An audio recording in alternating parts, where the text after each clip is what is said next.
Hey, welcome back here with Wrench and Mafia. Today we'll be diagnosing a check engine light on this Volvo S90. So before we get started, make sure you hit the like button, set up all notifications, and subscribe. So this is a Volvo S90, a 4-cylinder. We are going to be diagnosing a lean condition. This covers XC90, S90, XC60, a lot of the spa vehicles from 2016 and up, 4-cylinder. This one in particular is a T6, so that means it's a supercharger and turbo, but it should be similar for the T5s. So basically what we want to do is find an air leak in the intake system anywhere after the air mass meter. So first thing you want to do is basically verify the check engine light, and the code we are going to get is going to be a P0171 if we use a generic scanner, and if you are using a manufacturer scanner, it's going to be ECM 0P017100, which is basically lean condition bank 1. So once we look for fault codes, as you can see right here, we are pulling up the ECM fault codes, and the code as it's communicating with the vehicle is going to be getting a P0171 system lean bank 1. So like I mentioned earlier, this basically means that there's a leak somewhere in the system after the air mass meter. So first thing you want to do is remove this cover. So once we start smoking it, we will be determining if there's any leaks in the system. So let's take this cover off. This is a 40 Torx. And then from there, we will remove the cover and set it to the side. From there, what we want to do is remove this clamp, which is a 7mm, and then we'll hook up our adapter to smoke the system. So this is a 4-cylinder like we mentioned earlier. So this is the adapter we're going to use. This is a special tool. This is a Volvo part number 9995545. You could use something similar, but I like to use this tool since it's a tight fit and it's meant for this type of test or leak trace. So once I remove the intake, I will put my adapter, and from there you want to tighten up your clamp to verify you have a proper seal. You want to make sure you don't have any leaks. From there, we're going to turn on our smoke machine. We hook up our air. So you could just use any type of smoke machine. So we need power. We'll hook up to power and ground. And then we verify one more time that's nice and tight. From there, what we want to do is turn on our machine. And before I hook up my hose, I want to make sure I'm getting smoke. That way I know for a fact there is smoke going into the system. As you can see right here, we are going to be pumping some smoke. And then usually you give it a couple seconds before you start to see any leaks. So when you do fault tracing with this type of code, most likely it will tell you to look for a leak upstream, basically meaning in the intake system. So as you can see here, we have a meter, and it's showing that we do have a leak, and so we should be noticing the leak sometime right now. So in this instance, it looks like it's leaking from the oil cap and the PCV box.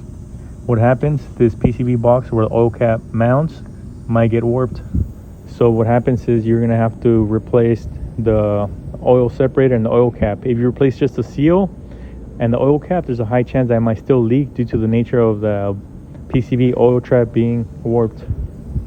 So we highly recommend you replace that. So I'll be showing you guys how to replace that, but other than that, you want to make sure you have no other leaks in the system, like at the intake, supercharger, intake hose, and anywhere in the system.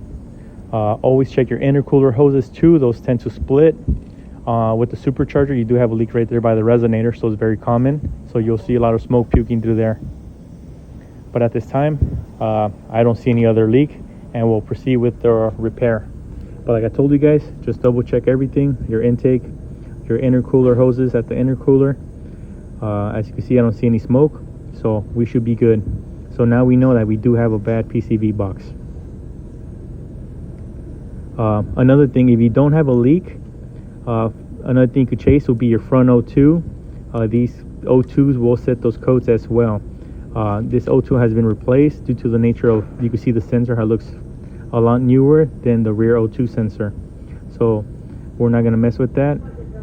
But once again, I said, if you don't have any air leaks, replace your front O2 and you should be fine.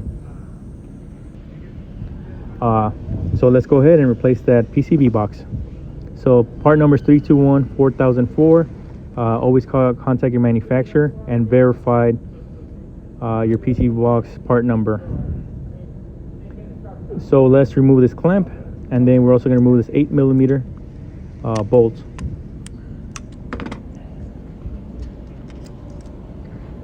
So just like that, you just set it to the side, and then from there you are going to want to remove those bolts.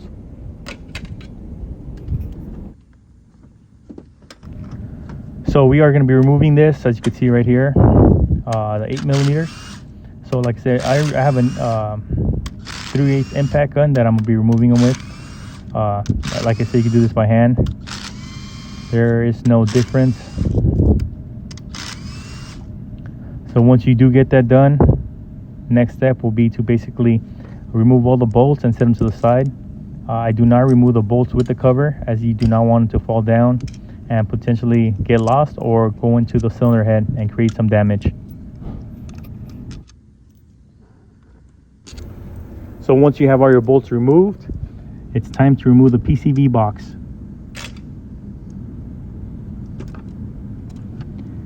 So now from there, you want to make sure you have a nice clean surface. So you want to make sure we clean all that up before we put the new PCB box, so you do not create a sort of leak. Once it's nice and clean, the next step is to install the PCB box. So once you install the new oil trap PCB box, what you want to do is start them by hand. You get all your bolts, and I highly recommend you start them by hand. If you use some sort of power tool, you could cross thread the threads on the cylinder head, and then you could possibly create an oil leak. So you do not want to do that. The torque spec for these bolts are at 88 inch-pounds, not foot-pound, inch-pounds. So verify if you guys do have a torque wrench, you guys set them to inch-pounds. I do not have a torque wrench, so I do have one, but I want to show you how basically you just snug them by hand. You kind of go by feel, and you want to make sure you start from the center and work your way out. From there, I'll show you guys how I kind of do it once they're nice and tight and snug. So I start at the center and just kind of nice and tight. Like I said, you don't want to go too tight with these because they will strip, and you will be pulling some threads, and then you'll pretty much be screwed. You do not want that to happen. So we're going to tighten them all up, and like I said, you start from the center and work your way out.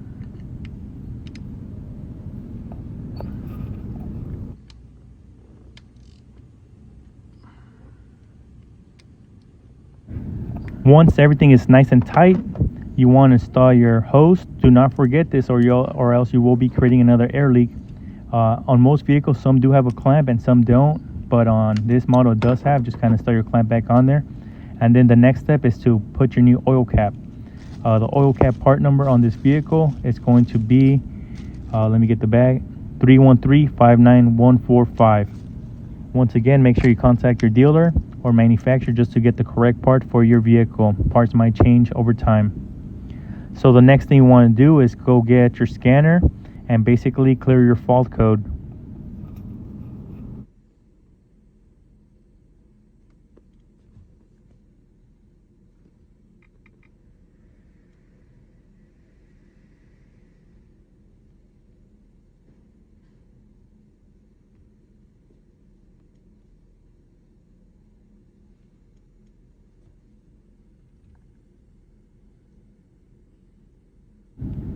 So we read the vehicle, we want to go in there. So on this vehicle, you do got to clear fuel trims. So there is advanced settings on this one. I couldn't get it to do advanced, but sometimes when you do replace or repair the vehicle and you do have a lean condition, you got to go in there with your advanced scanner and reset the fuel trims and reset that O2 adaptations.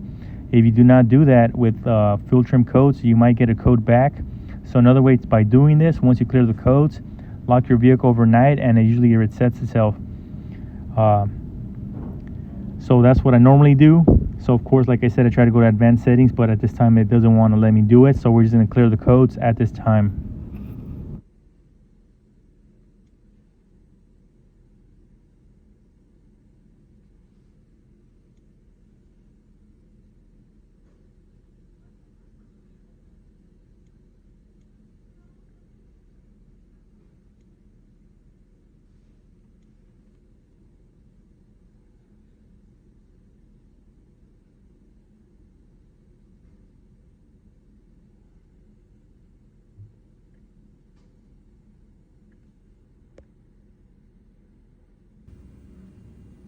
So once you clear your codes, you're all set. Just kind of verify everything's back on there nice and tight.